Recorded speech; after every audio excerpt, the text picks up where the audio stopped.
ये जो STT 2019 का एग्ज़ाम रहा है, इस एग्ज़ाम में पूरे तरीके से शिक्षा विभाग और बिहार के तमाम जो मीडिया चैनल्स हैं उनके द्वारा एक ड्रामा क्रिएट किया गया है और उस ड्रामा के पात्र मेरिट और नॉन मेरिट को बनाया गया है।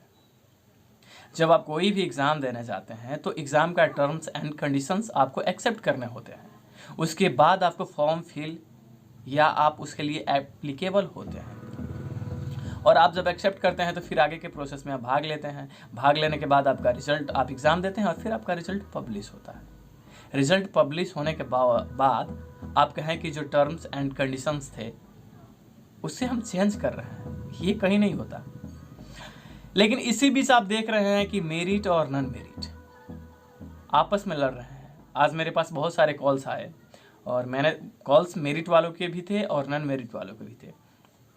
उसमें मेरिट वालों का कहना ये था कि 7 जनवरी को नॉन मेरिट की तरफ से आंदोलन करने की बात की जा रही है। हालांकि हकीकत हर कोई जानता है, आप सच से मुंह मोड़ जरूर सकते हैं लेकिन आप सच से भाग नहीं सकते हैं। और तमाम मीडिया कर्मी हैं, मीडिया कर्मी को अपना काम जो है वो निष्पक्ष तरीके से करनी चाहिए। मैंने सोचा कि क्यों ना नॉन मेरिट के कैंडिडेट से बात कर लिया जाए, उनके मन में क्या चल रहा है, वो क्या चाहते हैं। और इसी क्रम में मेरी बात एक नॉन मेरिट के कैंडिडेट रवि जी से हुई, जो आज वर्तमान दिल्ली में एज ए टीचर कार्यरत हैं। तो उनसे मेरी बात हुई। बात करने से मुझे पता चला कि कहीं ना कहीं जो नॉन मेरिट के कैंडिडेट हैं ये सारे लोग बुरे नहीं हैं और वो भी नहीं चाहते कि मेरिट को नज़रअंदाज किया जाए। कहीं ना कहीं उनका सपोर्ट मेरिट की तरफ था। इसी क्रम में उनसे और मेरी जो बातें हुई उसका एक ऑडियो क्लिप हमारे पास है और मैं चाहूँगा कि आप लोग सुने और सच का साथ दें। जी सर, आप रवि जी बोल रहे हैं? जी मैं बिल्कुल रवि बात कर रहा हूँ। जी मैं ऋतिक बात कर रहा हूँ। जी सर, नमस्कार सर। जी जी नमस्कार सर। अभी आपको पता होगा कि STT 2019 का जो मैटर अभी हाल फिलहाल में जो चर्चा में बना हुआ है। जी जी बिल्कुल पता है सर मुझे। तो आप जानते हैं कि सरकार के द्वारा जो गलती की गई है जी, और उस गलतियों को नज़रअंदाज करके जो STT के कैंडिडेट रहे हैं जी उनमें जो आपसी मतभेद है, इसके बारे में आप क्या कहना चाहेंगे? देखिए सर, ये जो केस है स्टेट क्वालिफाइड कैंडिडेट के बीच हो या फिर नॉट क्वालिफाइड के बीच का हो, जी सीधी सीधी बात है। आपने देखा ही होगा कि बिहार सरकार जो है, जहाँ तक मैं शिक्षा की बात करूँ जी तो सबसे पिछड़ा राज्य है। और खास तौर पर जितने भी एग्जाम होते हैं ना, तो सरकार का ये खेल रहता है कि हम विद्यार्थियों के भविष्य को बर्बाद कर दें। अभी हालिया मुद्दा उठा के देख लीजिए आप, DSSC का, जहाँ पर 14 में परीक्षा ली जाती है और अभी तक काउंसलिंग चल रही है। तो आप सोच सकते हैं कि इस तरफ ये बहाली और उस दूसरी तरफ बिहार का जो प्राथमिक, माध्यमिक और उच्च माध्यमिक की जो बहाली है, ये सब कहीं ना कहीं मुझे लगता है कि सरकार फंसा के रखना चाह रही है और विद्यार्थी का जो भविष्य है वो अधर में लटक जाता है।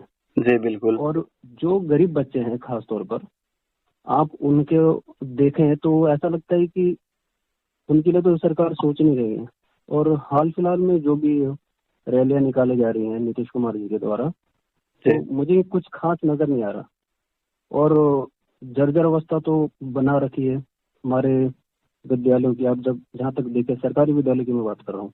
जी जी हो सकता है कि आपको मेरी बातों से गलतफहमी हो रही हो, मैं सरकारी विद्यालयों की बात कर रहा हूँ, निजी विद्यालयों की तो बात ही छोड़ दीजिए। अच्छा सर, एक्चुअली मुद्दा आज हमारा सिर्फ STT 2019 पे है।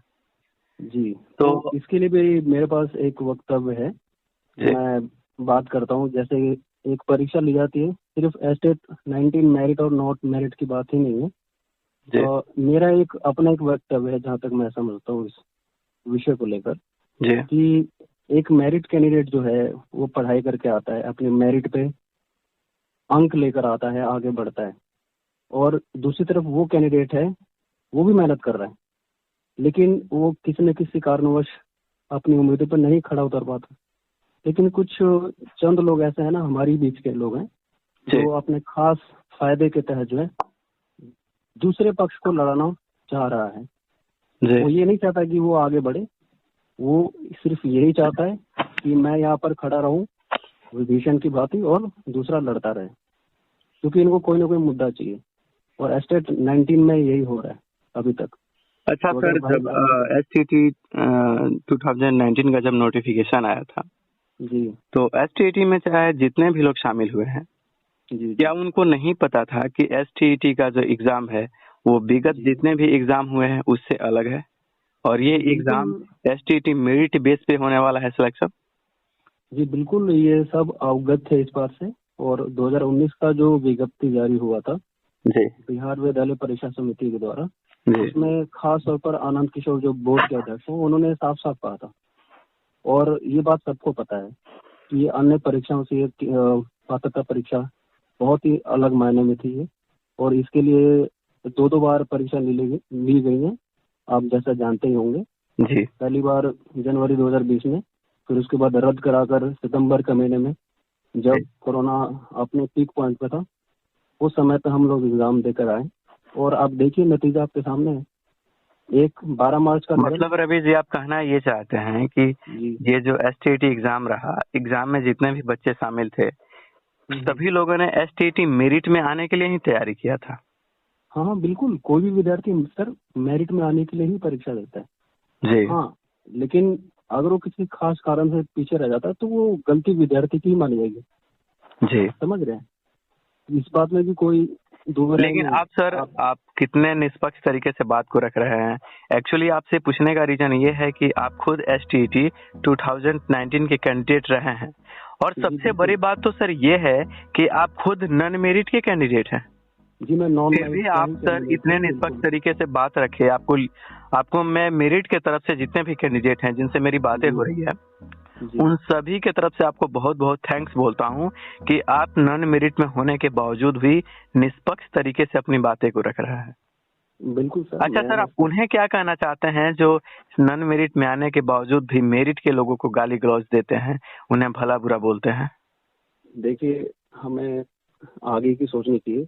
जो लोग एक दूसरे को परेशान करने की सोच रहे हैं ना, जी उनके पास अपना कोई भविष्य नहीं है। मैं कहता हूँ कि सिर्फ हमारे जीवन में एक ही परीक्षा नहीं, हम रोज कितनी परीक्षाओं से गुजरते हैं सर, ये बात आप भी जानते हैं। बिल्कुल रोज बिल्कुल। कितने संघर्षों से गुजरते हैं, और केवल हमारे पास एक ही मुद्दा नहीं है बात करने के लिए कि हाँ हम एक परीक्षा में बैठे थे, हमारे साथ ये हो गया। तमाम कई और चीजें हैं सर, हमने दूसरी तरफ भी ध्यान देना चाहिए। एक बार विफल हो गए तो क्या हो गया, दुनिया में अच्छा ऐसे सर, कई आप लोग हैं। जानते हैं कि जो मेरिट में नहीं सिलेक्ट हुए हैं, जी हालांकि काबिलियत उनमें भी है, वो भी कोई ऐसा नहीं है कि उनमें मेरिट नहीं है। कि एग्जाम होता है सर, एग्जाम में हर कोई सिलेक्ट ही नहीं हो जाता, ये अलग बात है। लेकिन कोई नॉन मेरिट में भी आया है, इसका मतलब ये नहीं कि उसमें काबिलियत नहीं है या फिर उसके पास एजुकेशन नहीं है। वो लोग भी बहुत सारा जो उनका सपना है या बहुत कुछ वो डिजर्व करते हैं, लेकिन किसी कारणवश वो सिलेक्ट नहीं हुए। तो क्या इस हाँ, प्रकार कारण उन्हें आकर के मेरिट को मतलब गलत तरीके से प्रस्तुत करना और मेरिट के बारे में भला देखिए, बुरा कहना, क्या सीधा आपको सीधा सही बात है लगता है? सर। ऋतिक जी, सीधी सीधी बात है कि जब एक शिक्षक एक कक्षा में जाता है ना, जी तो कक्षा में कहीं ना कहीं 4 से 5 बच्चे ऐसे होते हैं जो पूरे विद्यार्थियों को परेशान करते हैं। तो हमारे बीच भी एक आध दो विद्यार्थी हैं, चाहे मेरिट की तरफ से हो चाहे नॉन मेरिट की तरफ से हो, बिल्कुल। दोनों तरफ से वो चीजें चल रही है, कश्मकश चल रही है, खींचातानी चल रही है, और उस खींचातानी में जो है अच्छे विद्यार्थी पीस रहे हैं। सर कर बहुत कौन अच्छा रहा लगा है? आपसे बात करके, और मैं चाहूंगा कि आप मेरिट के जो कैंडिडेट हैं जिन्हें रैंक अलॉटमेंट किया गया है, उनको आप कुछ संदेश देना चाहें तो दे दें। बिल्कुल संदेश में देना चाहूंगा, कोई भी विद्यार्थी हो, आपका हक आप जानते हैं, आप समझते हैं, और आपको किससे लड़ना है ये भी आप जानते हैं। बिल्कुल। हम एक दूसरे से लड़कर और झगड़कर आप अपने फैसलों को आगे नहीं रख सकते। जब तक आप अपने लिए स्पेशली सर, लड़ेंगे, अगर आप कुछ कहना मेरिट को के जो भी कैंडिडेट है उन्हें कुछ कहना चाहते हैं तो उन्हें कुछ अपने शब्दों में बोलें। उनके लिए बस एक ही संदेश है कि वो सच का साथ दे, और जो भी उनके अंदर से आवाज आ रही है वो अपनी आवाज को लेकर आगे बढ़े, पीछे ना देखें और ऐसे लोगों की बातें ना सुने जो उनके शायद दिल को दुखा सकती है। उन्हें पता है उन्हें क्या करना है और उन्हें सिर्फ सरकार से लड़ना है। वो अपनी बातें बुलंद करें और बाकी तो आप स्वयं समझदार है, आप जी क्या कर बिल्कुल। रहे हैं क्या नहीं अच्छा कर रहे सर, आप उन्हें भी कुछ कहना चाहेंगे जो क्वालिफाइड हैं, किसी कारणवश मेरिट में नहीं आए हैं, क्या उन्हें आप कुछ हैं। कहना देखिए, चाहेंगे? क्वालिफाइड के लिए सर एक ही बात है, जहाँ तक मुझे लग रहा है जी कि उनको सरकार से मांग करनी चाहिए कि सीटें वो अतिरिक्त बढ़ाएं, क्योंकि सरकार के पास सीटों की कोई कमी नहीं है जी और सरकार प्रेशर में है, सरकार ने गलतियां की हैं कहीं बिल्कुल। ना कहीं मुझे लगता है, लेकिन यहाँ मेरिट भी गलत नहीं है और नॉन मेरिट भी गलत नहीं है, लेकिन जो सही है उनको उनका हक पहले मिलना चाहिए। हम्म, लेकिन आप भी हैं क्वालिफाइड तो आपको सरकार से लड़कर या कैसे भी इन बिल्कुल द सेंस आपको उनसे हक मानना है, क्योंकि आप क्वालिफाइड है। ठीक है, सरकार ने ही गलत किया है तो सरकार से मांगिए, इसमें मेरिट वाले को कोई दोष नहीं है। हाँ, बस ये है कि हार और जीत लगा रहता है। कुल मिलाकर के रवि जी, आप कहना अब यही चाहते हैं कि जो भी लोग मेरिट में आए हैं, जिनका सिलेक्शन मेरिट में हो चुका है, वो अपनी मांग सरकार से रखें और जो नॉन मेरिट में आए हैं वो तैयारी करते रहें और वो सीट बिल्कुल। बढ़ाने की बात करें गवर्नमेंट से, न कि बिल्कुल। मेरिट के अगेंस्ट आए, है ना? सीधी बात कीजिए, अब रोज रोज सड़क पे आकर चिल्लाना और हाथ पटकना पैर पटकना ठीक बात नहीं। अगर आना है तो एक साथ आइए और सचिवालय को घेरिए, जो भी करना है सीधी बात कीजिए अब सरकार से। ये रवि रोज जी, रोज आपको बहुत बहुत थैंक्स पूरे मेरिट कैंडिडेट की तरफ से, जो आपने नॉन मेरिट में होने के बावजूद भी निष्पक्ष तरीके से अपने बातों को रखा और आप बिल्कुल सर। न कि सिर्फ नॉन मेरिट बल्कि आपने मेरिट के लोग जो हैं उन्हें भी अपने तरीके से जो भी वक्तव्य आपने रखा वो सही तरीके से रखा और मैं आशा करता हूं कि आपके इन बातों से मेरिट कैंडिडेट ही नहीं बल्कि जो नॉन मेरिट में है वो सोचें कि कहीं से भी हमें मेरिट के अगेंस्ट नहीं जाना चाहिए, क्योंकि अगर आज हम मेरिट के अगेंस्ट जाते हैं तो आने वाले फ्यूचर में हो ना हो हमारे साथ भी वो घटना घट सकती है ना? बिल्कुल बिल्कुल, हमारे साथ भी वो घटना घटित हो सकती है। कल को आप मेरिट में आ जाए तो फिर आप जी क्या करोगे? बिल्कुल बिल्कुल। मान बहुत बहुत लीजिए आज ही थैंक्स आप सर मेरिट में हो आपको जाए। इस चैनल पे आने के लिए। जी जी, बहुत बहुत शुक्रिया सर, आपने एक मुझे मंच प्रदान किया, थैंक यू। मुझे एक आवाज दी, बहुत बहुत शुक्रिया। ओके।